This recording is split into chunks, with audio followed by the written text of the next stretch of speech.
आधी रात को मैंने देखा कि मेरी पत्नी कमरे में नहीं थी। तभी दूसरे कमरे से उसकी अजीब आवाज़ें सुनाई दी। वो आवाज़ ये इशारा कर रही थी कि इस वक्त मेरी पत्नी किसी और के साथ। मैं व्हील चेयर पर बैठ दूसरे कमरे के पास पहुंचा और दरवाज़ा खोलते ही मेरे होश उड़ गए। मेरी पत्नी तो ऐसी हालत में थी कि कोई भी पति किसी का मोहताज होना एक बहुत ही बड़ा दर्द है। उस पर मेरी पत्नी की हरकतें मुझे और भी शक में डाल रही थीं। मैंने बड़ी बेबसी से अपनी बेजान टांगों को देखा था, जो चलने फिरने के काबिल नहीं थीं। मुश्किल से मैंने व्हील चेयर को अपने बेड के पास किया और अपने हाथों से बेजान टांगों को बेड से नीचे किया और व्हील चेयर पर बैठ गया। ये सब करने में ही मेरे पसीने छूट गए थे। मैं बुरी तरह से हाँफ रहा था। रात के अंधेरे में सामने वाले कमरे से मेरी पत्नी की आने वाली आवाज़ों ने मेरे होश उड़ा दिए थे। वह रोज़ मुझे दवा खिलाकर मेरे कमरे से निकलकर सामने वाले कमरे में जाकर दरवाज़ा बंद कर लेती थी। रात की खामोशी में मुझे अपनी बीवी की अजीबोगरीब सी आवाज़ें सुनाई देती थीं, जिन्हें सुनकर ही मेरा कलेजा फटने को होता था। रात भर मैं सुकून से सो नहीं पाता था। फिर वह दरवाज़ा सुबह ही खुलता था और जब मेरी बीवी कमरे से बाहर आती तो चेहरे पर एक मुस्कुराहट सजी होती थी। उसका हसीन रूप उस वक्त और भी ज़्यादा जगमगा रहा होता था। उसके गीले बाल मेरी जान निकालने लगते थे। जब मैं पूछता कि तुम रात को मेरे साथ क्यों नहीं सोई, उठकर क्यों चली जाती हो, तो वह मेरी किसी भी बात का कोई जवाब न देती। बस एक अजीब सी मुस्कुराती हुई नज़र मेरे बेदम पैरों पर डालती, जैसे वो कह रही हो कि तुम एक अपाहिज आदमी मुझे दे ही क्या सकते हो। वो मुझे मुंह से कुछ नहीं कहती थी और उसकी चुप्पी मुझे अंदर ही अंदर से मार रही थी। पूरा दिन वो मेरा ख्याल रखती थी, मुझे खाना भी अपने हाथ से खिलाती थी, लेकिन रात को खूबसूरत सी साड़ी पहनती और अच्छे से तैयार होकर दूसरे कमरे में जाकर दरवाज़ा बंद कर लेती थी। इधर रात भर जो तकलीफ वह मुझे देती थी, मेरे लिए वो मेरी जान निकालने के लिए काफ़ी था। औरत का यूं सजना संवरना बेमतलब नहीं होता। एक बार मैंने खाना खाते हुए उसका हाथ पकड़ लिया और उसे कहने लगा, दिशा, तुम रात को मेरे पास ही रहोगी ना? मुझे कहीं छोड़कर तो नहीं जाओगी? मुझे तुम्हारे बिना नींद ही नहीं आती है। तुम तो जानती हो कि मैं तुमसे कितनी मोहब्बत करता हूँ। देखना, बहुत जल्द मैं अपने पैरों पर खड़ा हो जाऊंगा, चलने फिरने भी लगूंगा। मेरी आंखें बेबसी की आखिरी हद तक फैली थी। जो तकलीफ, जो दर्द मैं रातों को सह रहा था, वह मुझसे बर्दाश्त नहीं हो रहा था। मैं क्या, कोई भी यह आदमी बर्दाश्त नहीं कर सकता था कि उसकी पत्नी सच सवर कर दूसरे कमरे में चली जाए और पति को अकेले कमरे में छोड़ जाए। उसने मेरे हाथ से अपना हाथ छुड़ाया, फिर खाना उठाकर मेरे पास से चली गई। मैं व्हील चेयर से चलता हुआ कमरे से बाहर निकल गया। वो किचन में खाने के बर्तन धो रही थी। मैं फिर उसके पीछे ही आ गया। मैंने कहा, डॉक्टर मुझे उम्मीद दिला रहे हैं कि मैं जल्दी ही चलने लगूंगा, मेरी टांगें फिर से ठीक हो जाएंगी, फिर हम दोनों दोबारा से अपनी जिंदगी। मेरी बात पर एक कांच का गिलास जोर से दिशा ने जमीन पर गिराया था। वो गुस्से से मेरी व्हील चेयर पकड़े हुए थी और फिर मुझे बाहर गैलरी में ले आई। 8वीं मंजिल से नीचे देखते हुए भी मुझे डर महसूस होता था। वो कहने लगी, तुम यूं ही मोहताज और अपाहिज ही अच्छे लगते हो, समझे? अगर तुमने अपने ठीक होने की बात की तो यहाँ से नीचे फेंक दूंगी। भगवान करे कि तुम कभी ठीक ना हो और हमेशा ऐसे ही रहो, बेबस, मोहताज, दूसरों के सहारे हमेशा जिंदगी गुजारो। वो बड़े गुस्से और कहर भरी नज़रों से मुझे देख रही थी। उसकी आंखों में इतनी नफरत भरी हुई थी कि एक पल के लिए तो मैं सहम गया था। गैलरी की दीवारें ज़्यादा ऊंची नहीं थी, वो मुझे आगे कर चुकी थी। नीचे का मंजर देखकर मेरी जान निकल गई थी। उसकी आंखें उस समय न जाने किस जज्बे से लाल हो रही थी। वो गुस्से से लंबी लंबी सांसें भर रही थी। फिर मेरी व्हील चेयर उसने पीछे कर दी, मुझे मेरे कमरे में ले आई, मुझे बेड पर सहारा देकर लिटा दिया और दवा खिलाकर मेरे कमरे का दरवाज़ा पूरा खोलकर सामने वाले कमरे में चली गई और उसने जोर से उस दरवाजे को बंद कर दिया जिस कमरे में वो आजकल रहने लगी थी। उस कमरे का एक दरवाज़ा बाहर की तरफ भी खुलता था। जिस तरह की आवाज़ें उसके कमरे से आती थीं, वो सुनकर मैं मौत की तरफ जा रहा था। मुझे अपनी बेजान टांगों पर अब गुस्सा आने लगा था। मैंने बेबसी से अपनी टांगों पर मुक्के मारने शुरू कर दिए। अगर मैं ठीक होता तो जान से मार डालता उस आदमी को जिसके साथ मेरी पत्नी हंसकर बातें कर रही थी। उस बंद कमरे में और भी न जाने क्या क्या हो रहा था। जब एक आदमी और औरत कमरे में तन्हा होते हैं तो इससे आगे का ख्याल सोच कर ही मेरी रूह कांप जाती थी। लेकिन मैं मजबूर था। एक बार मैंने ठान लिया कि मैं आज इस आदमी को छोड़ूंगा नहीं। इसलिए बड़ी मुश्किल से मैंने व्हील चेयर पर बैठा और साइड टेबल से पिस्तौल निकाली और कमरे से बाहर निकल गया। सामने कमरे से अभी भी हंसने और बातें करने की आवाज़ें आ रही थीं। मैंने कमरे के दरवाजे की होल से झांक कर देखा तो जो मंजर मेरी आंखों ने देखा उसे देखकर मेरे होश उड़ गए थे। मैंने गुस्से से दरवाज़ा पीटना शुरू कर दिया और जैसे ही दरवाज़ा खुला, सामने खड़े आदमी को देखकर मेरे हाथ में पड़ी हुई पिस्टल गिर चुकी थी, क्योंकि सामने तो मेरा ही वो मेरा होश उड़ाने वाला हुस्न लिए मेरे सामने बैठी हुई थी और मुझे उलझी हुई नज़रों से देख रही थी। मैंने अपने मुंह से सिगरेट का लंबा सा कस लेकर धुआं उड़ाते हुए कहा, मिस दिशा, मेरी तरफ से कोई जोर जबरदस्ती नहीं है। आप अपने फैसले पर आज़ाद हैं। एक तरफ 20 लाख का चेक था और दूसरी तरफ मैरिज पेपर। मैंने अपनी गर्दन को चेयर पर टेक लगाते हुए उस हसीन लड़की के चेहरे की बेबसी को देखा और मन ही मन मुस्कुराया था। उसकी नज़रें कभी 20 लाख के चेक पर जाकर टिक जाती जिसकी इस वक्त उसे बहुत ज़्यादा ज़रूरत थी, तो कभी उन पेपर्स पर जिन पर साइन करके वो मेरी पत्नी बन जाती। औरत अगर हसीन हो और ऊपर से बेबस हो और मजबूर भी, तो उसकी बेबसी से खेलने में मुझे और भी मज़ा आता था। इसलिए मैं जिस कदर दिशा की बेबसी से मज़ा उठा सकता था, उठा रहा था। उसकी आंखों में झिलमिलाते आंसू मेरे अंदर अकड़ कर बैठे मेरे ईगो को बहुत ही सुकून पहुंचा रहा था। उस लड़की के लिए शायद ये फैसला करना बहुत मुश्किल था। मैंने दिशा को दोहराए पर लाकर खड़ा कर दिया था। उसका बाप इस समय अस्पताल के आईसीयू में जिंदगी और मौत की जंग लड़ रहा था और अपने बाप की जिंदगी बचाने के लिए अपनी बड़ी बड़ी आंखों में आंसू लिए वो मेरे सामने मजबूरन बैठी थी। उस वक्त उसके गुलाबी गाल और बड़ी बड़ी आंखें मेरा चैन चुरा रहे थे। फिर उसने कांपते हाथों से उन पेपर्स पर साइन कर दिए। मेरे चेहरे पर भरपूर मुस्कुराहट छा गई थी। मैंने समझा कि मैंने फिर एक नाजुक सी कली को खरीद लिया है। उसे भी 4 दिन अपने कमरे की शोभा बनाऊंगा और फिर किसी फालतू चीज़ की तरह बाहर फेंक दूंगा। दिशा के साथ मेरी शादी पहली शादी थी। इससे पहले मैंने जितनी भी लड़कियों का इस्तेमाल किया था, बिना शादी के ही मैं अपनी ज़िंदगी में रंग भर रहा था और फिर जब मेरा मन भर जाता था तो मैं उन लड़कियों को छोड़ देता था। लेकिन दिशा से शादी दिशा की ही शर्त थी। जब उसने मेरी शर्त मानी थी तो मजबूरी में मैंने भी उसकी ये शर्त मान ली थी। और मेरे लिए औरत शायद इतनी ही अहम थी कि जिसके साथ कुछ दिन या कुछ महीने बस गुजर जाएं। मगर मैं नहीं जानता था कि दिशा किस आफत का नाम है। वो कोई आम लड़की नहीं थी, वो बहुत बड़ी बला थी। हाँ, वो एक बला ही थी जो मुझे निगल गई। मैंने बड़ी खुशी से दिशा के साइन किए हुए शादी के पेपर्स को उठाया और उन पर अपने भी साइन कर दिए। मेरे ऑफिस के रूम की तीसरी कुर्सी पर वकील भी बैठा हुआ था। उन्होंने बाकी की कार्रवाई की। अब वह हसीन सी लड़की दिशा शर्मा से दिशा रजावत बन गई थी। वह अब अमर रजावत की पत्नी बन चुकी थी, लेकिन बस कुछ ही महीनों के लिए, जब तक उससे मेरा दिल नहीं भर जाता। मैंने एक गिरी हुई सी नज़र दिशा पर डाली थी। वो सिर्फ मेरा दिल बहलाने के लिए थी। उसने जल्दी से वो 20 लाख रुपए का चेक उठाया और मेरे ऑफिस से बाहर जाने लगी। लेकिन मेरी पुकार उसके कदम रुक गए थे। मैंने कहा, दिशा, ये चेक मेरा ड्राइवर अस्पताल पहुंचा देगा। तुम मेरे साथ मेरे फ्लैट में चलो, क्योंकि आज हमारी शादी की पहली रात है जो मैं बर्बाद नहीं करना चाहता। मुझे में इतना सब्र नहीं था कि उसके इंतज़ार में अपना टाइम बर्बाद करता। उसने पलटकर मुझे तड़प कर देखा तो कहने लगी, मेरे पिता जख्मी हालत में अस्पताल में पड़े हैं। मैं नहीं जानती कि वो जिंदा बचेंगे भी कि नहीं, इसलिए भगवान के लिए एक रात मुझे मेरे पिता के पास गुजारने दो। मैं वादा करती हूँ मैं खुद ही तुम्हारे पास आ जाऊंगी। उसने हाथ जोड़ते हुए मुझसे विनती की थी, लेकिन मैं इतना रहम दिल नहीं था। अगर रहम दिल होता तो दिशा की मजबूरी का इस तरह से फ़ायदा ना उठाता।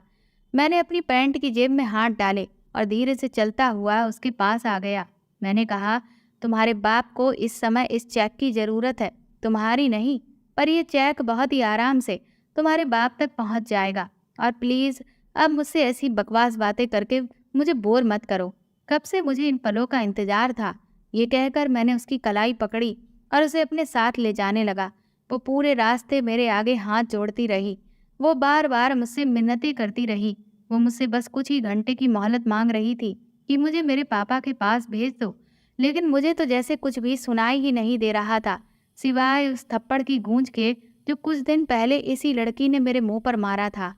मेरे अंदर जल रही आग शायद उसकी बेबसी और बहते आंसू देखकर ही बुझ सकती थी। इसलिए मैं बस गाड़ी चलाता रहा।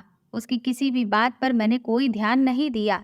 मैं एक बहुत ही अमीर और अय्याश टाइप का नौजवान था। इतने तो शायद किसी ने कपड़े भी नहीं बदले होंगे जितनी मैं लड़कियों को बदल चुका था और फिर उन्हें किसी फालतू चीज़ की तरह फेंक चुका था। इस दौलत के भंडार में किसी भी चीज़ की मेरे पास कोई कमी नहीं थी। मैंने शादी भी अभी तक इसीलिए नहीं की थी क्योंकि मुझे किसी एक औरत के साथ जिंदगी नहीं गुजारनी थी। आज तक कोई मुझे ऐसी मिली ही नहीं थी कि कुछ रातों की संगत के बाद भी मेरे दिल को वो भा जाती। मैं दिशा को उसकी कलाई से खींचता हुआ अपने फ्लैट पर ले आया। फ्लैट का दरवाज़ा खोलकर मैं उसे घसीटता हुआ अंदर कमरे तक ले आया था और उसे बेड पर धक्का दे दिया। वो आंसू बहा रही थी। मैंने कहा, 20 लाख रुपए दिए हैं ना तुम्हें, चिंता मत करो, नहीं मरेगा तुम्हारा वो बीमार और बुढ़ा बाप। इसलिए ये रोना धोना बंद करो। और फिर अलमारी से निकलकर उसे मैंने वही गाउन दिया जो कुछ दिन पहले मैंने उसे दिया था, और बदले में उस गरीब घराने की लड़की ने मेरे मुंह पर वो गाउन दे मारा और साथ में मेरे मुंह पर थप्पड़ भी मारकर मुझे अपनी शराफत की बात समझाकर गई थी कि मैं उन लड़कियों में से नहीं हूँ जो पैसों की खातिर इज्जत बेच देती हैं। पर आज मैंने उसे उसी मकाम पर लाकर खड़ा कर दिया था, सिर्फ 20 लाख रुपए के बदले में। वो उस समय मेरी खरीदी हुई गुलाम बन चुकी थी। जब तक कि मेरा दिल नहीं भरता मैं उसका इस्तेमाल करता, और जब मेरा दिल उससे भर जाता मैं उसे दूध में पड़ी हुई मक्खी की तरह निकाल कर फेंक सकता था। हालांकि कुछ दिन पहले भी मैंने उसे 20 लाख रुपए का चेक दिया था और वजह था उसका बेपनाह खूबसूरत होना जिसने मेरे होशो हवास उड़ा के रख दिए थे। मैंने उसकी खूबसूरती की पहले भी इतनी ही कीमत लगाई थी, लेकिन बदले में उसने मुझे थप्पड़ मार दिया था।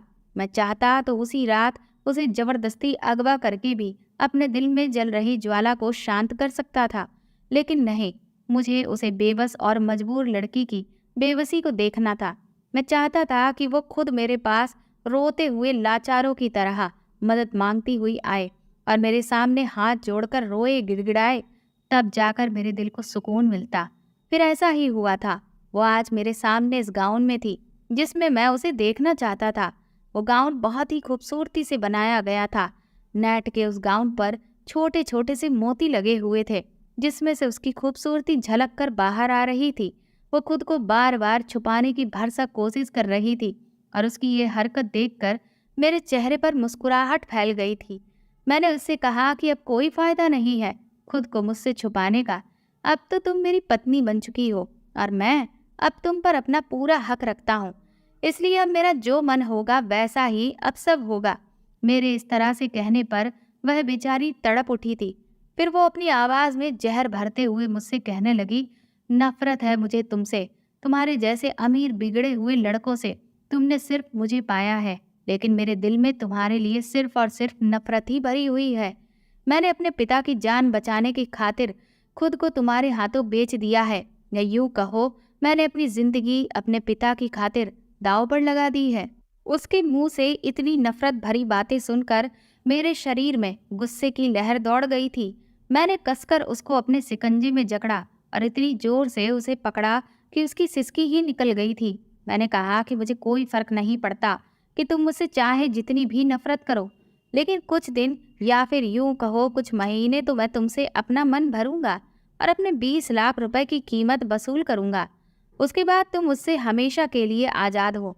ये कहकर मैं आगे बढ़ गया और उसके बाद मैंने वह सब पा लिया जिसकी मुझे अब तक जिद थी। दिशा मेरे पापा के ऑफिस में काम करने वाली एक छोटी सी वर्कर थी जिसकी तनख्वाह बहुत ज़्यादा कम थी।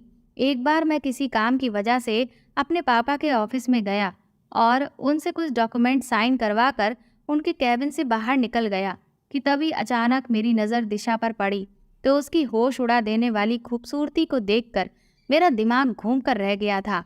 वो उस वक्त ब्लैक कलर की कुर्ती पहने हुई थी जिस पर रेड कलर का बड़ा सा दुपट्टा उसके कंधे पर फैला हुआ था।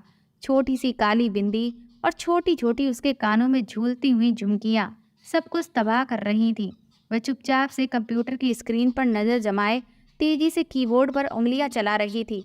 मेरी बस अचानक से ही नज़र उसकी तरफ पड़ी थी, लेकिन उसकी खूबसूरती को देखकर तो मेरी नज़रें पलटना ही भूल गई थी। शायद मेरी नज़रों की तपिश का असर ये था कि दिशा उलझन का शिकार हो गई थी। औरतों की ये खासियत होती है कि खुद पर उठने वाली हर तरह की नज़र को वो अच्छे से पहचान जाती हैं, और ये सिक्स सेंस उनमें बिल्कुल नेचुरल होता है। शायद इसीलिए दिशा ने मुझे बड़ी ही नापसंदगी नज़र से घूरा था। मेरी मुस्कुराहट ये देखकर और भी गहरी हुई थी। मैं किसी काम से पापा के ऑफिस में आया, लेकिन दिशा की खूबसूरती ने मुझे मजबूर कर दिया था कि मैं वापस पापा के कैबिन में चला जाऊं। मैंने उनसे दिशा के बारे में पूछा तो वो कहने लगे कि वो कुछ ही महीने पहले उनके ऑफिस में काम करने आई थी। वो उसकी तारीफ करते हुए कहने लगे कि वह बहुत ही अच्छी और मेहनती लड़की है। मैंने कहा, मुझे भी ऐसी ही लड़की की ज़रूरत है। अगर आप दिशा से कहें कि वो मेरे ऑफिस में काम कर ले तो मेरी मुश्किल आसान हो जाएगी। मेरे पापा को भला इस बात पर क्या एतराज हो सकता था? और वैसे भी पापा मेरी किसी बात को टाल नहीं सकते थे, क्योंकि मैं उनकी इकलौती औलाद था। बस पापा को मेरी एक ही बात से प्रॉब्लम रहती थी कि मैं ज़िंदगी में मैच्योर कब बनूंगा, क्योंकि वो आए दिन लड़कियों से मेरी दोस्ती पर सवाल उठाते रहते थे। मेरी माँ भी ये चाहती थी कि अब मैं शादी करके सेटल हो जाऊं, लेकिन मैं शादी के झंझटों में पड़ना नहीं चाहता था। मैं तो आज़ादी से खुलकर अपनी ज़िंदगी को एंजॉय करना चाहता था। मैंने अपना एक अलग से फ्लैट ले रखा था, और ज़्यादातर मैं अपने इस फ्लैट में रहता था और लड़कियों को भी वहीं पर ले आता था। मम्मी पापा के साथ मैं बहुत कम रहता था। फिर इसी तरह से दिशा को मेरे ऑफिस में शिफ्ट कर दिया गया। मैंने सबसे पहला काम यही किया कि उसकी तनख्वाह बढ़ा दी। वो इससे बहुत खुश हो गई थी, लेकिन अब तक उसे मेरे इरादों की खबर नहीं थी। उसे काम करते हुए कुछ हफ्ते ही गुजरे थे। मैं फिर उसे किसी भी काम के लिए कहता तो वो हर बार चुपचाप मेरा काम कर दिया करती थी। वो मेरी किसी भी बात को ना नहीं करती थी, लेकिन उसने पहली बार मेरे काम के लिए उस दिन ना कहा, जब मैंने उससे ये कहा कि मेरे ऑफिस में काम करने वाली लोगों के लिए रूल कुछ अलग हैं। मुझे काम करने वाली लड़कियों का लुक मॉडर्न चाहिए, इसीलिए अगर तुम ये जो बड़ा सा दुपट्टा ओढ़ कर रखती हो ना, इसे उतार कर कुछ मॉडर्न कपड़े पहन कर यहाँ काम करो तो ज़्यादा अच्छा होगा, और उसके लिए मैं तुम्हारी तनख्वाह भी डबल कर दूंगा। मेरी ये बात सुनकर उसने मुझसे कहा कि मैं जो कपड़े पहनती हूँ उनमें मैं खुद को कंफर्टेबल फील करती हूँ। मुझे अपना लुक चेंज करने की कोई भी ज़रूरत नहीं है। जब मैं आपके पापा के ऑफिस में काम करती थी तब भी उन्हें मुझसे कोई दिक्कत नहीं थी, इसलिए आप मुझे वापस अपने पापा के ऑफिस में ही भेज दें तो ज़्यादा अच्छा है, क्योंकि मुझे ये सब करना बिल्कुल भी मंजूर नहीं है। उसके इनकार ने मेरे अंदर तो गुस्सा भड़का दिया था। आज तक इतनी हिम्मत मेरे आगे किसी लड़की ने नहीं दिखाई थी। मैं ये बात तो बहुत अच्छी तरह से जानता था कि ऐसी लड़कियां जो अपने घर की खराब हालत की वजह से कमाने के लिए बाहर निकलती हैं, वो खुद पर खुददारी के लेवल के तौर पर बड़ा सा दुपट्टा लपेट कर रखती हैं और अपनी खूबसूरती छुपाकर हम जैसे बिगड़े हुए लड़कों के सामने खुद को इज्जतदार साबित करने का ये उनका एक पुराना हथकंडा है। इस टाइप की लड़कियां अपनी खूबसूरती छुपाकर इसकी और भी ज़्यादा कीमत बढ़ाती हैं, और फिर जब हम उनकी कीमत बढ़ाते हैं तो उनकी शराफत की चादर उतरने में ज़्यादा देर नहीं लगती। इसलिए मैंने भी ऐसा ही किया था। मैंने अगले ही दिन दिशा से कहा कि तुम्हें मेरे साथ एक बिजनेस लंच पर चलना है, इसलिए तुम मेरे साथ चलो। सबसे पहला सवाल उसने यही किया कि वो ऑफिस की टाइमिंग में ही वापस आ जाएगी, क्योंकि वो ज़्यादा देर नहीं रुक सकती है। मैंने कहा, हाँ, तुम ऑफिस टाइम में ही लौट आओगी। मेरी ये बात सुनकर वो मेरे साथ जाने को तैयार हो गई। मैं फिर उसे एक रेस्टोरेंट में ले आया। मेरे कुछ क्लाइंट्स वहाँ मौजूद थे। मीटिंग और लंच के बाद वो लोग चले गए थे। मैं दिशा को बहाने से फिर होटल के कमरे में ले आया, लेकिन जब मैंने उसे अपने इरादे के बारे में बताया तो वह गुस्से से लाल हो गई थी। मैं 20 लाख रुपए का चेक और एक बेहुदा सा लिबास उसके सामने रख दिया और ये भी कहा कि मैं जब तक चाहूँ अपना समय तुम्हारे साथ बिता सकता हूँ, तुम मुझे इनकार नहीं करोगी। मैं जानता था कि वो अपनी कीमत कुछ बढ़ाना चाहेगी और 20 लाख रुपए की रकम भी कुछ कम नहीं थी, लेकिन ऐसा नहीं था।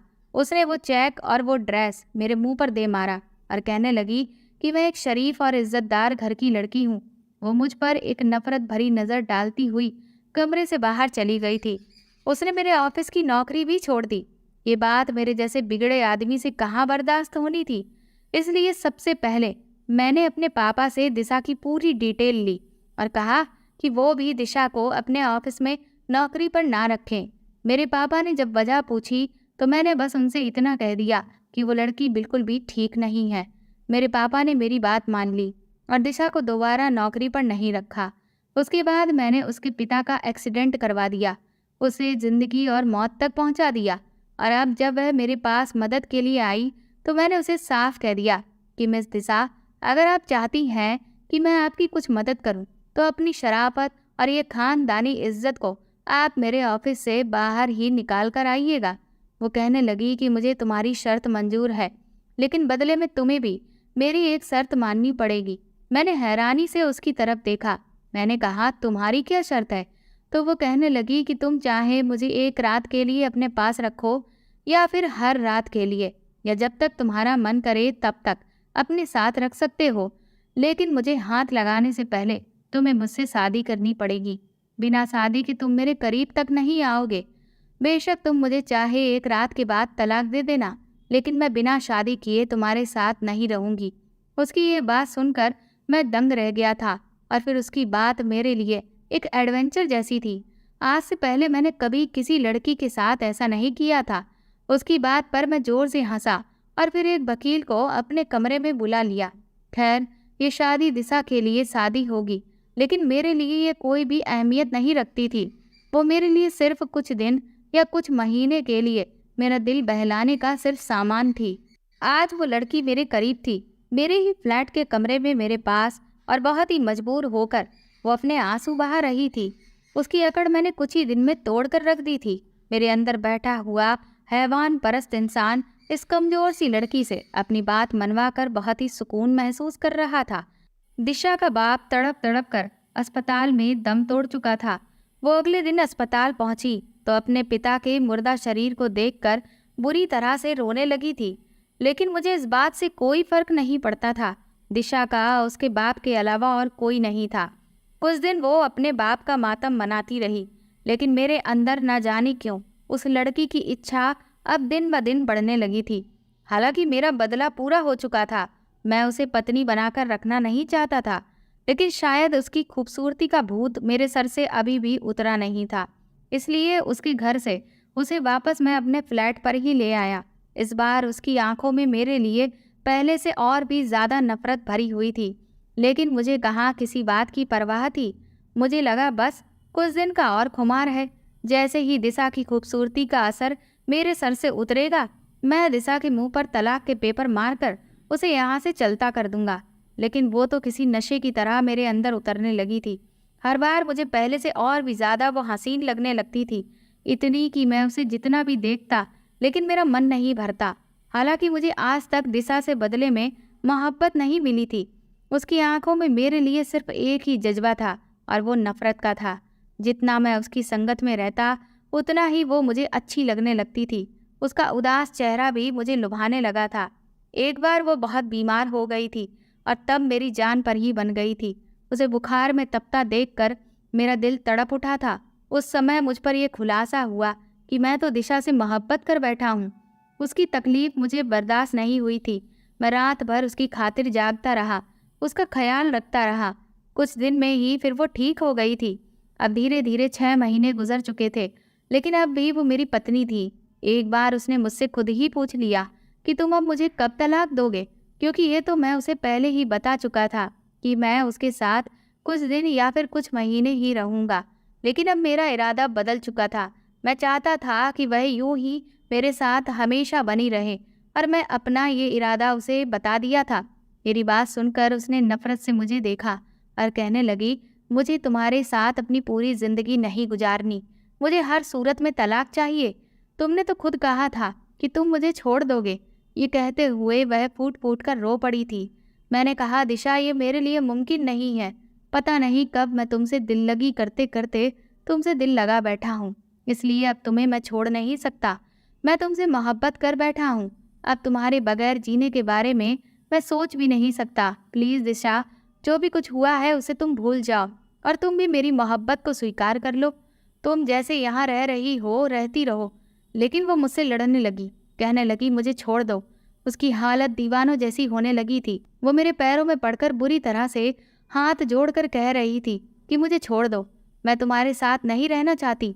मैंने बहुत चाहा कि मैं उसे समझाऊं, लेकिन वो समझ नहीं पा रही थी। मजबूरन मुझे उसे थप्पड़ मारना पड़ा। मैंने कहा आज के बाद मेरे साथ ये बात मत करना, तुम यूं ही मेरे साथ पूरी जिंदगी रहोगी, समझी। मैं ये कहकर ऑफिस के लिए घर से निकल गया। दिशा पर जो पागलपन का दौरा पड़ा था उसे हटाने के लिए मुझे उसे थप्पड़ मारना पड़ा था। लेकिन अब मुझे बहुत अफसोस हो रहा था कि मैंने दिशा पर हाथ कैसे उठाया। उस दिन मैं टेंशन में कार भी बहुत तेज चला रहा था और जिसका नतीजा ये निकला कि सामने आने वाली गाड़ी से अचानक से मेरी टक्कर हो गई। मेरी गाड़ी कलाबाजी खाकर लुढ़क गई थी। मैं बेहोश हो चुका था और जब मैं होश में आया तो खुद को अस्पताल में पाया। मेरे पापा के साथ दिशा भी वहाँ मौजूद थी। उसी समय मैंने अपने पापा के सामने दिशा को अपनी पत्नी स्वीकार कर लिया था। मेरे पापा ये सुनकर मुझसे नाराज हो गए थे, लेकिन मैं जिस हालत में अब पहुँच गया था वो मुझे कुछ भी नहीं कह सकते थे।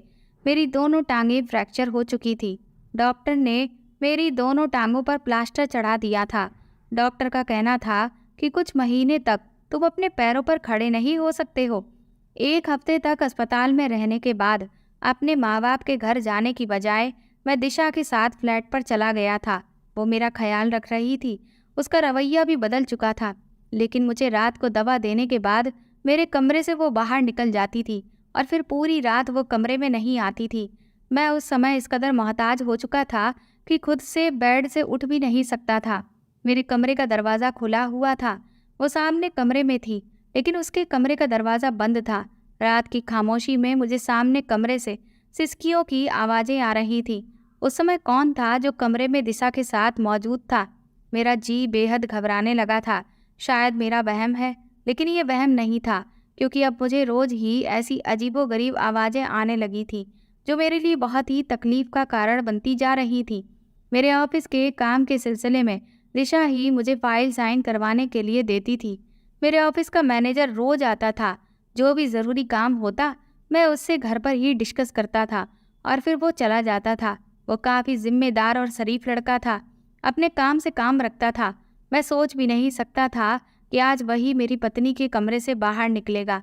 मैंने उसे जैसे ही देखा मैंने कहा तुम? वो कहने लगा हाँ मैं। आज वो मेरी आंखों में आंखें डालकर मुझे देख रहा था। दिशा भी उसके साथ खड़ी थी। उसने कुछ फाइल्स मेरे सामने रख दी और कहने लगी तुम्हारी सारी जायदाद मैंने अपने नाम पर कर ली है और अगर तुमने मुझे तलाक नहीं दिया तो मैं तुम्हें जान से मारने में भी पीछे नहीं हटूंगी। मैं हैरत से दिशा को देख रहा था। मैंने कहा दिशा, मुझे तुमसे मोहब्बत हो गई थी। मुझे तुम्हारी शराफत पर विश्वास था। मैं कुछ भी सोच सकता था, लेकिन तुम्हारे बारे में ये नहीं सोच सकता था कि तुम किसी के साथ गलत रिश्ता भी बना सकती हो, क्योंकि ऐसा नाजायज़ रिश्ता तो मैं भी तुमसे बनाना चाह रहा था और बदले में तुम्हें मैंने लाखों रुपए भी दिए थे। लेकिन तब तुमने अपनी शराफत को, अपनी इज्जत को अहमियत दी थी। तो फिर आज क्यों गैर आदमी के साथ मुझे अपनी जायदाद के छिन जाने का अफसोस नहीं है, लेकिन इस कदर तुम्हारे बदल जाने का मुझे बहुत दुख है। बेहतर है कि अब तुम मेरी जान ही ले लो, लेकिन मैं तुम्हें तलाक नहीं दे सकता। तुमसे जुदा होकर भी मैं मर ही जाऊंगा। इससे तो अच्छा है कि तुम्हारे नाम के साथ मैं इस दुनिया से चला जाऊं। मैंने ज़मीन पर गिरी पिस्टल को हाथ में लिया और कांपते हाथों से दिशा को थमा दी। दिशा ने पिस्टल हाथ में ले ली थी, लेकिन अगले ही पल वह रोने लगी थी। वो मैनेजर कहने लगा, दिशा मेरी बहन है। मैं दुबई में नौकरी करने गया था, लेकिन वहाँ मुझे किसी ने झूठे इल्ज़ाम में जेल भेज दिया था। लेकिन जब मैं वहाँ से छूटकर वापस आया तो दिशा ने मुझे सारी कहानी सुनाई थी और मुझे बहुत दुख हुआ था। तुमने मेरे पिता के साथ जो भी किया, मैंने और दिशा ने उसका बदला लिया है। इसलिए मैंने तुम्हारे ऑफिस में नौकरी की, तुम्हारा भरोसा जीता, फिर तुम्हारा एक्सीडेंट करवाया और उसके बाद तुम्हें तकलीफ देने के लिए ये ड्रामा रचाया। ये सुनकर मैं खुद शर्मिंदा होकर रह गया था। मैंने दिशा से अपने हर गलत रवैये की माफ़ी मांग ली थी। दिशा कहने लगी कि तुमने मेरे साथ जो कुछ भी किया उसके लिए मैं तो तुम्हें माफ़ कर सकती हूँ, लेकिन तुमने मेरे पिता के साथ जो किया उसे मैं सारी ज़िंदगी कभी नहीं भूल सकती। और इसी वजह से मेरे दिल में जो तुम्हारे लिए नफ़रत है उसके होते हुए मैं तुम्हारे साथ नहीं रह सकती। इतना कहकर दिशा ने वो जायदाद के कागज मेरे हाथ में पकड़ाकर कहा कि तुम्हारी जायदाद तुम्हारी ही है और ये तलाक के कागज हैं जिन पर मैंने तुम्हारे साइन ले लिए हैं और मैंने भी इन पर साइन करके तुमसे तलाक ले लिया है। दिशा की इस बात ने मुझ पर बिजली ही गिरा दी थी। मैं एक बार फिर से उसके आगे गिड़गिड़ाने लगा। मैंने कहा कि मुझे माफ़ कर दो दिशा, मुझसे बहुत बड़ा गुनाह हो गया। दिशा ने कहा कि गुनाह हुआ है तो अब उसकी सज़ा भी यही है कि तुम सारी ज़िंदगी यूं ही अपाहिजों की तरह अकेले सड़ते रहो, ताकि तुम्हें पूरी ज़िंदगी इस बात का एहसास होता रहे कि तुमने न सिर्फ मेरे साथ बल्कि न जाने कितनी ही लड़कियों के साथ गलत किया है। इस बात का प्रायश्चित यही है कि अब कम से कम इस बची हुई ज़िंदगी में कुछ अच्छे काम करना, दूसरों की मदद करना। इतना कहकर दिशा अपने भाई के साथ वहाँ से जा चुकी थी। आज मैं अपने कर्मों की सज़ा भुगत रहा था। कुछ टाइम के बाद पापा मुझे विदेश ले गए और वहाँ से मैं अपना इलाज करवा कर जब वापस लौटा तो अपने दोनों पैरों पर खड़ा था। लेकिन अब मैं बिल्कुल बदल चुका था। विदेश से लौटने के बाद मैं सबसे पहले दिशा के घर गया और जब वहाँ पहुँचा तो मैं ये देखकर दंग रह गया था कि दिशा प्रेग्नेंट थी। वो मेरे बच्चे की माँ बनने वाली थी। मैं उसे देखकर इतना खुश हुआ कि इतना खुश तो मैं अपने पैरों पर खड़े होकर भी नहीं हुआ था। मैं अच्छे से जानता था कि वो खुददार लड़की कभी भी मेरे साथ अब वापस नहीं लौटेगी, लेकिन फिर भी मैं हर रोज़ उसके घर जाता था सिर्फ उसे देखने के लिए। इधर मैंने कुछ एनजीओ स्टार्ट कर दिए थे ताकि गरीब और मजबूर लोगों की मैं मदद कर सकूं। मैं दिन रात खूब मेहनत कर रहा था। कुछ समय के बाद ही मेरा प्यारा सा बेटा इस दुनिया में आ चुका था और जब वह 4 साल का हो गया तो दिशा ने नौकरी ढूंढना शुरू कर दिया था। मैंने अपने ही पहचान के एक बड़े बिजनेसमैन से कहलवा कर दिशा को बहुत अच्छी तनख्वाह पर उसके ऑफिस में नौकरी दिलवा दी थी, लेकिन ये सख्त हिदायत दी थी कि उसे कभी भी इस बात की भनक तक ना लगे।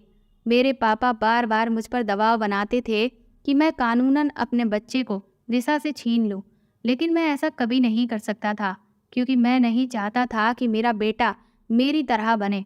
उसकी अच्छी परवरिश सिवाय दिशा के और कोई भी नहीं कर सकता था। मैं उसे एक अच्छा इंसान बनते हुए देखना चाहता था जो सिर्फ दिशा ही कर सकती थी। कुछ समय के बाद दिशा के दिल में जब मेरे लिए थोड़ी नफरत कम हुई तो उसने मुझे सिर्फ इतनी रियायत दी कि मैं अपने बेटे से जब चाहूँ तब मिलने जा सकता था। इसी बहाने मैं दिशा को भी देख लिया करता था। शायद ये उन लड़कियों की ही बद्दुआएं थी जिनके साथ मैंने गलत किया था कि आज मैं अपने प्यार और अपने बेटे के इतने करीब होते हुए भी उनसे इतना दूर था। तो दोस्तों, आपको ये कहानी कैसी लगी हमें कमेंट करके ज़रूर बताएं और प्लीज़ इस कहानी को ज़्यादा से ज़्यादा शेयर और लाइक करके मेरे चैनल को सपोर्ट करें।